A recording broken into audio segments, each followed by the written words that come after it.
ہدایت کے لیے انبیاء کرام کی بعثت کا سلسلہ تجویز فرمایا، اور انبیاء کے سلسلے کی آخری کڑی خاتم الانبیاء اشرف الرسل محمد مصطفیٰ صلی اللہ علیہ وسلم، آپ کی بعثت جو ہے اللہ تعالیٰ کی رحمت کی بھرپور دلیل ہے، ورنہ آپ کی بعثت سے قبل جو دنیا بھر کے حالات بن چکے تھے وہ ہر لحاظ سے اللہ تعالیٰ کے عذاب کے مستحق بن چکے تھے، اللہ کے عذاب کی حجت ان پر قائم ہو چکی تھی، جیسا کہ نبی علیہ السلام کہتے ہیں صحیح مسلم میں ان اللہ نظر الی اہل الارض فماقتهم عربهم وعجمهم، اللہ تعالیٰ نے زمین والوں کو دیکھا، ان کے دلوں کو، ان کے کردار کو دیکھا، سب نے اللہ کو ناراض کر دیا، عربی ہوں یا اجمی، کوئی ایسا بندہ نہیں تھا جس کو دیکھ کے اللہ خوش ہوا،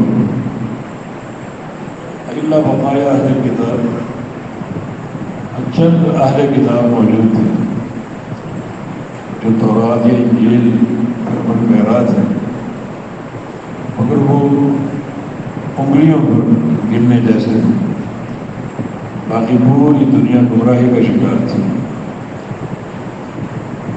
نہ عقیدے کی سلامتی تھی، نہ اخلاقی قدریں تھیں، نہ عمل تھا، نہ کردار تھا، کوئی ہر بندے پر اللہ تعالیٰ کے عذاب کی حجت قائم ہو چکی تھی، لیکن اللہ رب العزت کا ایک نظام ہے جو رحمت سے بھرا ہوا، ایک حدیث قدسی رسول اللہ صلی اللہ علیہ وسلم کی ہے فرمان ہے، اللہ فرماتا ہے رحمتی سبقت غضبی، میری رحمت میرے غصے سے پہلے اپنے بندوں کے ساتھ پہلے رحمت کا معاملہ کرتا ہوں، غصے کی نوبت بعد میں آتی ہے، اگر بندے مان لیں قبول کر لیں تو بہت بڑی رحمت کے مستحق بن جائیں گے، اور اگر ہٹ دھرمی پر قائم رہیں تو پھر میرے غضب کا سامنا کرنا پڑے گا۔ اللہ کے عذاب کی حجت ہر بندے پر قائم ہو چکی تھی، اللہ نے عذاب نہیں دیا، رحمت کا معاملہ فرما دیا، اور وہ ہے نبی علیہ السلام کی بعثت۔ اللہ نے ایک ہستی کو چنا جو سب سے بہتر تھی ہر لحاظ سے،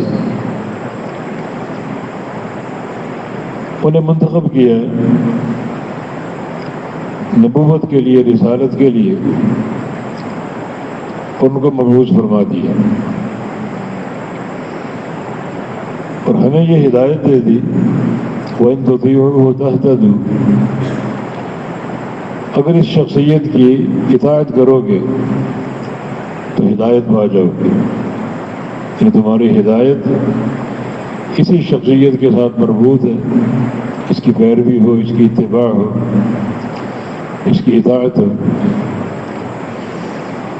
یہی شخصیت تمہیں اللہ تعالیٰ سے ملائے گی، ان کی اطاعت اللہ کی اطاعت، ان کی اتباع اللہ کی محبت، من یطیع الرسول فقد اطاع اللہ، رسول کی اطاعت کرنے والا اللہ کی اطاعت تک پہنچ جائے گا، یہ مقام کسی اور کو حاصل نہیں ہے، نہ کسی کے باپ کو، نہ کسی کے دادا کو، نہ کسی کے پیر و مرشد کو، یہ مقام واحد ایک شخصیت کو حاصل ہے، اور وہ محمد مصطفیٰ علیہ السلام جن کی اطاعت اللہ کی اطاعت، جو شخصیت اور ذات بندوں کو اللہ سے جوڑتی اور ملاتی۔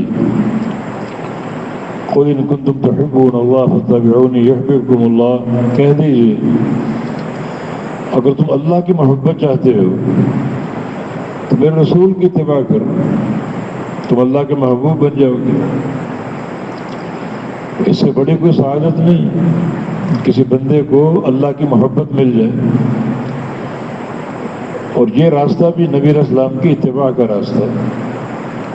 ان کی پیروی کرو، ان کی اتباع کرو تو اللہ تم سے محبت کرنے لگے گا۔ تو وہ رسول کی اطاعت اللہ کی اطاعت ہے، رسول کی اطاعت اللہ کی محبت ہے۔ یہ وہ شخصیت جو بندوں کو اللہ سے جوڑتی اور ملاتی، راست تعلق قائم کرو نبی علیہ السلام کی ذات اور آپ کی شخصیت کے ساتھ۔ اب یہ ربیع الاول شروع ہوا چاہتا ہے، اس میں جو یہ قوم تماشے لگائے گی ان میں سے کوئی چیز نبی علیہ السلام کی تعلیم سے نہیں ملتی، نہ صحابہ کے کردار سے۔ ایک چھوٹا سا قصہ ذہن میں آ رہا ہے جو ہمارے تعلق بالرسول کے جہتوں کو متعین کرے گا کہ تعلق کیسا ہونا چاہیے۔ یہ قصہ ہے ثمامہ بن اسال رضی اللہ عنہ کا۔ عیسائی تھے یہ، مسیلمہ کذاب کے علاقے میں ان کی رہائش تھی، یمامہ میں، اور اپنے گھر سے عمرے کے سفر کے لیے نکلے تھے۔ اور یہ واقعہ فتح مکہ کے بعد کا، اور نبی علیہ السلام نے مکہ فتح کرنے کے بعد ایک سریہ بھیجا، ایک لشکر چھوٹا سا مسیلمہ کذاب کے علاقے یمامہ کی طرف، حالات کی آگاہی کے لیے اور ترسخ کے لیے۔ تو وہ سریہ اپنی ذمہ داری پوری کر کے مدینہ لوٹ رہا تھا، سامنے ثمامہ بن اسال آ گیا، ملاقات ہو گئی اس سے اور اس کو گرفتار کر لیا، کیونکہ جہاد کھلے عام جاری ہو چکا تھا، پوری دنیا پر حجت قائم ہو چکی تھی کہ اب جنگ جاری ہے، تم ہم مارو ہم تمہیں ماریں، تم پر حملہ کرو تم پر حملہ کریں۔ اسے گرفتار کر لیا اور گرفتار کر کے مسجد نبوی میں لے آئے اور ایک ستون کے ساتھ باندھ دیا اور نبی علیہ السلام کو خبر دے دی۔ تو آپ صلی اللہ علیہ وسلم ثمامہ سے ملنے گئے، مسجد نبوی کے ستون سے بندھا ہوا، بڑے اخلاق سے پوچھا، ماں بالک یا ثمامہ، ثمامہ کیا حال ہے؟ اس کی خیریت دریافت کی۔ وہ غصے سے بفرا ہوا بیٹھا تھا، کہتا ہے کہ ان تقتل تقتل ذات من وان تنعم تنعم شاکرا، میں گرفتار ہو چکا ہوں، مجھے تم قتل کر دو گے، اگر قتل کر دو گے تو میرا خون سستا نہیں ہے، یہ میرے قبیلے کے ساتھ اعلان جنگ ہوگا، میری قوم بدلہ لے گی، میرے خون کو رائگاں نہیں چھوڑے گی۔ وَإِن تُنْعِمْ تُنْعِمْ شَاكِرًا، اور اگر مجھ پر احسان کر دو اور مجھے آزاد کر دو تو میں احسان فراموش نہیں ہوں، بلکہ بڑا قدردان ہوں، احسان کا بدلہ دیتا ہوں۔ آپ نے اس کو چھوڑ دیا، حالانکہ حراست میں ہے، گرفتار ہے، کتنی بے باکی اس کی۔ إِنَّكَ لَعَلَىٰ خُلُقٍ عَظِيمٍ، آپ بھی تو خلق عظیم کے مالک، اس کو چھوڑ کر آ گئے۔ اگلے روز پھر نبی علیہ السلام تشریف لے گئے، پھر پوچھا، ماں بالک یا ثمامہ، ثمامہ کیا حال ہے؟ اپنی خیریت بتاؤ، اپنی طبیعت کا بتاؤ۔ پھر غصے میں بیٹھے، ان تقتل تقتل ذات من وان تنعم تنعم شاکرا، کہ میری وہی بات ہے، قتل کر دو گے تو بدلہ لوں گا، میری قوم بدلہ لے گی، اور اگر چھوڑ دو گے تو احسان کا بدلہ دوں گا۔ پھر چھوڑ دیا آپ۔ تیسرے دن پھر آئے، اب اس کی خیریت نہیں پوچھی، بلکہ صحابہ کو حکم دیا کہ ثمامہ کو آزاد کر دو۔ ان 2 دنوں میں وہ مسجد نبوی میں صحابہ کا اخلاق دیکھ چکا تھا، ان کا کردار دیکھ چکا تھا، اور ان کا ایک عبادت کا نظام، نماز کی پابندی، نماز کا طریقہ، ہر چیز دیکھ چکا، بڑا متاثر۔ اب آزاد ہو گیا، حالانکہ اب وہ چاہتا تھا کہ مجھے پوری زندگی غلامی مل جائے، مجھے گرفتار ہی رکھو۔ جو منظر میں دیکھتا ہوں بڑا متاثر کن ہے۔ اب جب کہ میں اسیر بن رہا ہوں، اسیر بننا چاہتا ہوں، تو مجھے آپ نے آزاد کر دیا۔ کہتا ہے کہ یا رسول اللہ صلی اللہ علیہ وسلم میں آپ کا دین قبول کرنا چاہتا ہوں، تو اس کا طریقہ کیا ہے؟ تو قریب ایک باغ تھا، اس میں پانی کا چشمہ تھا، وہاں ان کو لے جایا گیا، غسل کیا اور آ کر اشہد ان لا الہ الا اللہ واشہد ان محمد عبدہ ورسولہ، کہ میں گواہی دیتا ہوں اللہ کے سوا کوئی معبود نہیں، جتنے ہیں سارے جھوٹے ہیں، اور گواہی دیتا ہوں کہ محمد مصطفیٰ علیہ السلام اللہ کے رسول اور اس کے بندے ہیں۔ اسلام قبول کر لیا۔ اور اسلام قبول کرنے کے بعد تعلق بالرسول کی نوعیت کیا ہونی چاہیے؟ ہم اسلام قبول کیے ہوئے ہیں، کوئی 50 سال سے، کوئی 60 سال سے، کوئی 100 سال سے، کسی کا اسلام سے 20 سالہ تعلق ہے، کسی کا 30 سالہ تعلق ہے، سماما کا پہلے دن کا تعلق ہے، آج پہلا دن اسلام قبول کرنا۔ اب اس کی باتیں سنیے، کہتا کہ یا رسول اللہ صلی اللہ علیہ وسلم آج سے قبل میرے نزدیک سب سے زیادہ نفرت کے قابل آپ کا چہرہ تھا، اب جب میں نے اسلام قبول کیا تو ایسی دل کی کایا پلٹی ہے اور ایسا قلبی کیفیت میں انقلاب آیا ہے کہ کائنات میں سب سے پیارا چہرہ آپ کا بن گیا، میرے باپ سے بڑھ کر، میرے دادا سے بڑھ کر، میرے قبیلے قوم سے بڑھ کر سب سے محبوب چہرہ آپ کا بن چکا۔ اور آپ سے آج سے کچھ وقت قبل، آج سے قبل جو کل گزرا، سب سے زیادہ نفرت کے قابل شہر یہ مدینہ تھا، مجھے شہر سے نفرت تھی، اس کے در و دیوار سے نفرت تھی۔ جیسے اسلام قبول کیا تو ایسی کایا پلٹی ہے کہ سب سے پیارا شہر مدینہ بن چکے، مدینہ منورہ سب سے پیارا شہر، اور آج سے قبل سب سے زیادہ نفرت کے قابل آپ کا دین تھا، دین اسلام۔ اب جیسے میں نے آپ کی غلامی قبول کی، اسلام قبول کیا، تو سب سے زیادہ پیارا دین اسلام بن چکا۔ یہ ہے تبدیلی اسلام قبول کرتے ہی۔ اسلام قبول کرنے والا اب سب سے زیادہ محبوب کس کو قرار دے گا؟ محمد مصطفیٰ علیہ السلام۔ سب سے پیارا شہر کس کو قرار دے گا؟ مدینہ منورہ کو۔ سب سے محبوب دین کس کو قرار دے گا؟ دین اسلام کو۔ اسلام قبول کرنے کا پہلا دن ہے اور کیا تبدیلی رونما ہو چکی، کیا اس کے تصورات ہے، کیا اس کا عقیدہ بن چکا کہ سب سے بڑھ کر محبوب شخصیت محمد مصطفیٰ علیہ السلام۔ اور واقعی یہ ایمان کی علامت ہے۔ صحیح بخاری میں نبی صلی اللہ علیہ وسلم کی حدیث ہے، والذی نفس محمد بیدہ لا یؤمن احدکم حتی اکون احب الیہ من والدہ وولدہ والناس اجمعین۔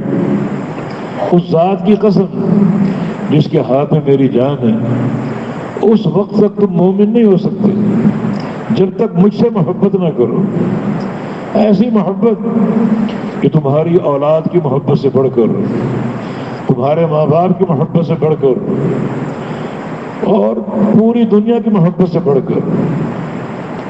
یہ سمامہ کے اندر انقلاب ہے، آپ کی محبت پیدا ہوگی، آپ کے چہرے کی محبت پیدا ہوگی، آپ کی شخصیت کی محبت پیدا ہوگی۔ یہ اسلام قبول کرتے ہی پہلا جو ایک نقطہ تھا۔ اور واقعی اسلام قبول کرنے کے بعد اپنی محبتوں کو چیک کر، یہ محبتیں کس کس سے ہیں؟ یہ محبتیں اب تابع ہوں گی اللہ اور اس کے رسول کی۔ اب محبت کس سے کرنی، کس سے باقی رکھنی؟ اس سے جس سے اللہ کو محبت اور اللہ کے رسول کو محبت، اللہ سے محبت ہو جائے، اللہ کے رسول سے محبت ہو جائے۔ اس محبت کا تقاضا یہ ہے، ہر اس شخص سے محبت کرو جو اللہ اور اس کے رسول کا محبوب ہے، اور ہر وہ شخص جو اللہ اور اس کے رسول کا دشمن ہے، قابل نفرت ہے، اس سے نفرت اور عداوت قائم کرو. اس کو الولاء والبراء کہتے ہیں. ایک جملہ آپ کے ذہنوں میں مشہور ہوگا، الحب فی اللہ والبغض فی اللہ. یہ جملہ حدیث ہے نبی علیہ السلام، اللہ کے لیے محبت، اللہ کے لیے عداوت. اور ثمامہ بن اسال نے اسلام قبول کرتے ہی اس عظیم عقیدے کا اظہار کیا کہ سب سے زیادہ محبت کے قابل آپ بن چکے، آپ کا چہرہ بن چکے. اگلی بات سن لیجیے. نبی علیہ السلام سے عرض کیا کہ میں تو عمرہ کرنے جا رہا تھا گھر سے، جبکہ میں عیسائی تھا. آپ کے ساتھیوں نے گرفتار کر لیا، میں مدینے لایا گیا. ابھی عمرہ مکمل کروں یا نہ کروں؟ جس دین کو قبول کیا اس دین میں عمرہ ہے یا نہیں، یہ ہے فکر. عبادت جیسی چیز بھی آپ سے پوچھ کے کرنی، یہ نہیں کہ اچھی چیز ہے، عبادت ہے کر لو، اچھا ہی تو ہے، خیر ہی تو ہے. جو بدعت کے مرتکب ہوتے ہیں ان کی گمراہی کا یہ سب سے بڑا نقطہ ہے کہ اس میں حرج کیا ہے، اچھا ہی تو لگ رہا ہے، خیر ہی تو ہے. حرج یہ ہے کہ یہ نبی علیہ السلام سے ثابت نہیں، یہ حرج ہے. کوئی حرج اس کا مقابلہ کر سکتا ہے؟ ایک کام اللہ کے نبی نے کیا ہی نہیں، آپ وہ کر بیٹھے اور کہیں اس میں حرج کیا. انہیں جملہ بولتے میں شرم نہیں آتی؟ اللہ کے نبی نے نہیں کیا. سب سے محبوب شخصیت محمد الرسول اللہ صلی اللہ علیہ وسلم اللہ کے نزدیک. یہ کیسے ممکن ہے اللہ تعالیٰ اپنی محبوب شخصیت کو ایک عمل سے محروم کر کے آپ کو دے دے؟ 14ویں صدی کے لوگوں کو نبی علیہ السلام سے وہ نیکی مس ہو جائے اور آج لوگوں کو مل جائے، کیسے ہو سکتا ہے؟ انا ابد العابدین. کوئی بھی عبادت ہوگی پہلے میں کروں گا، رسول اللہ صلی اللہ علیہ وسلم فرما رہے ہیں، بعد میں تمہیں ملے. الیوم اکملت لکم دینکم واتممت علیکم نعمتی ورضیت لکم الاسلام دینا. آج دین مکمل کر دیا اور آج میں نے اپنی نعمت تمام کر دی. کیا معنی اس کا؟ کہ دین کے تعلق سے، عبادت کے تعلق سے جو چیز نعمت ہو سکتی میں نے پوری کر دی. نعمت تمام ہو چکی، اب کوئی نئی چیز نعمت نہیں ہو سکتی، زحمت ہوگی، لعنت ہوگی. اور ثمامہ بن اسال کی فکر دیکھو کہ عمرہ کرنے جا رہا ہوں، چلا جاؤں، عبادت ہی تو ہے. بیت اللہ کی زیارت ہوگی، بیت اللہ کا طواف ہوگا، نہیں. اللہ کے نبی سے پوچھا کہ جو دین میں نے قبول کیا، آپ کی غلامی قبول کی، تو آپ کے دین میں عمرہ ہے یا نہیں؟ عمرہ کی بالکل ہے، بشارت دی اسے، تم جاؤ عمرہ کرو، ہمارے دین عمرہ ہے. دو چیزیں ہوگی، ان اسلام قبول کرتے کیا انقلاب پیدا ہوگا؟ محبت جاگ اٹھی اور یہ دل محبت سے لبریز ہو گیا. کس کی؟ محمد مصطفیٰ علیہ السلام، دین اسلام، مدینہ شہر کی. اور جہاں تک عبادت کا تعلق ہے تو آپ سے پوچھا جائے یہ عبادت کروں یا نہ کروں، یہ عمل کروں یا نہ کروں، آپ کے دین میں یہ عمل ہے یا نہیں؟ اور آپ نے اجازت دی کہ بالکل ہمارے دین میں عمرہ ہے، حج ہے، عمرہ ہے. بڑے شوق سے آپ جائیں اور جا کے عبادت کریں. آگے چلیے، وہ عمرے کی غرض سے مکہ پہنچ گئے. یہ بات آپ کو معلوم ہونا چاہیے کہ مکہ میں جو گندم آتی تھی وہ یمامہ سے آتی تھی، یعنی اسامہ کے شہر سے، ثمامہ کے شہر سے. اور ثمامہ ہی گندم کا تاجر تھا اور مکہ والوں کو گندم سپلائی کیا کرتا تھا. وہ مکہ کے گندم کی ایجنسی ثمامہ کے پاس تھی جو یمامہ سے آتی تھی. اب یہ ثمامہ مکہ پہنچ گئے، تعارف تو تھا، تجارت کا ایک رابطہ، لین دین، تعارف تو تھا. خبر پہلے پہنچ چکی کہ ثمامہ نے اسلام قبول کر لیا، اسلام قبول کر لیا. اب سارے مکہ والے جمع ہو گئے کہ ثمامہ آ رہا ہے اسلام قبول کر کے، اس کو ہم آر دلائیں گے، تانا دیں گے کہ باپ دادا کے دین کو چھوڑ دیا. اب مکہ والے جمع ہیں اور ثمامہ داخل ہو رہے ہیں. اور ثمامہ کو دیکھ کر مکہ والے یہ نعرہ لگا رہے ہیں کہ سبوتا سبوتا سبوتا. کہ سمامہ تم صحابی ہو گئے، سمامہ تم صحابی ہو گئے۔ اس دور میں صحابی اسے بولتے تھے جو باپ دادا کے دین کو چھوڑ کر کسی اور دین کو قبول کر لے۔ تم نے باپ دادا کے دین کو چھوڑ دیا، کسی اور دین میں داخل ہو گئے، سبوتا تم صحابی ہو گئے، صحابی ہو گئے۔ آج اگر کوئی سچے دین کو قبول کر لے تو کہتے ہیں وہابی ہو گئے۔ صحابی اور وہابی کوئی زیادہ فرق نہیں وزن میں، صحابی ہو گئے تو سمام نے کہا ماں سبوت میں صحابی نہیں ہوا۔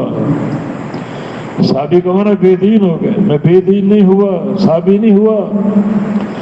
ولیکن اسلمت مع رسول اللہ صلی اللہ علیہ وسلم، میں نے نبی علیہ السلام کے سچے نبی کی غلامی قبول کر کے اسلام قبول کیا، صحابی نہیں، سچے دین میں داخل ہوا، اللہ کے سچے رسول کی غلامی قبول کی اور ان کی اطاعت کی۔ اگلی بات سن لو، یا اہل مکہ واللہ لا یأتینک محبت حنطۃ حتی یأذن رسول اللہ صلی اللہ علیہ وسلم۔ میں تمہیں گندم بھیجتا ہوں، تجارت ہے ہماری، اب تمہارے پاس گندم کا ایک دانہ نہیں آئے گا جب تک اللہ کے نبی اجازت نہ دے۔ پوچھوں گا آپ سے، اب جس دین کو قبول کیا ہے تجارت بھی اس دین کے تابع، ایک دانہ نہیں بھیجوں گا یمامہ سے گندم کا، اللہ کے نبی سے پوچھ کر اگر اجازت مل گئی تو تجارت بحال ہوگی، ورنہ تجارت بھی ختم، سب ختم، دوستی ختم، تعلقات ختم، تجارتیں ختم۔ اب میں نے سچا دین قبول کر لیا، یہ الولاء والبراء کا عقیدہ کتنی پختگی سے۔ اب تجارت بھی نبی علیہ السلام کے تابع، جیسے عبادت آپ کے تابع، آپ سے پوچھ کے عمرہ کرنے ہیں، تجارت بھی آپ کے تابع، اور واقعی گندم کی سپلائی بند کر دی، سپلائی بند کر دی۔ مکہ والے فاقوں کا شکار ہو گئے، اللہ کے نبی کو اطلاع نہیں تھی، اپنا نمائندہ بھیجا ہے نبی علیہ السلام تک کفار قریش نے کہ آپ تو صلہ رحمی کا درس دیتے ہیں، صلہ رحمی کا درس دیتے ہیں، تو آپ سمامہ کو حکم دے کہ وہ اس تجارت کو بحال رکھے، گندم کی سپلائی کرے۔ تب آپ نے اجازت دی سمامہ کو، تب انہوں نے اس تجارت کو شروع کیا اور بحال کیا۔